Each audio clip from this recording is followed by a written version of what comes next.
దేవుడు త్రిత్వమై ఉన్నాడు, తండ్రి, కుమార, పరిశుద్ధాత్మ. మనల్ని కూడా త్రిత్వంగానే చేశాడు. మనం కూడా 3 భాగాలు.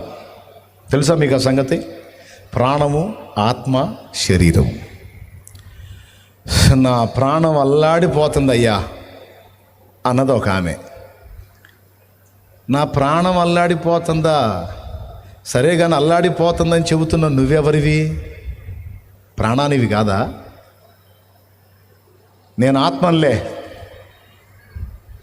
నా ప్రాణం అల్లాడిపోతుంది అన్నప్పుడు ఆ మాట ఎవరని ఉండాలి? శరీరం అన్న అని ఉండాలి, ఆత్మన్న అని ఉండాలి. ఇక నా శరీరం సహించట్లేదయ్యా, ఇక నేను చేయలేను అని నువ్వు అంటే, నా శరీరం ఇక అలివి కావట్లేదు అంటే ఆ మాట ప్రాణమన్న అని ఉండాలి, ఆత్మన్న అని ఉండాలి. నీకేం తెలుసు నా ఆత్మ నాలో ఎంత నలిగిపోతుందో? ఈ డైలాగులు కామన్గా మనం వాడే డైలాగులు, అందుకని చెబుతున్నా. లోపల నా ఆత్మ అల్లాడిపోతుంది. ఆత్మ అల్లాడిపోతుంది అన్న మాట మాట్లాడుతుందంటే శరీరమో ప్రాణమో అయి ఉండాలి. చూడు, మనం ఒకళ్ళమే కదా? ఒకళ్ళమా ముగ్గురుమా? ఒక వింత. మనం ఒకళ్ళంగానే కనపడుతున్నాం కానీ మనలో 3 ఉన్నారు.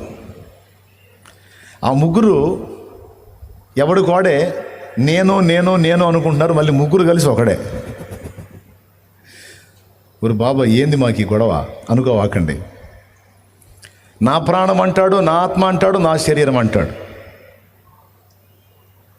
3 విడి భాగాలు. నేను నేను నేను అనే స్వయం స్పృహ కేంద్రాలు 3 ఉన్నాయి మనకి. ఎంతమందికి అర్థమైందో ఒకసారి చేతులు ఎత్తితే సంతోషపడతా.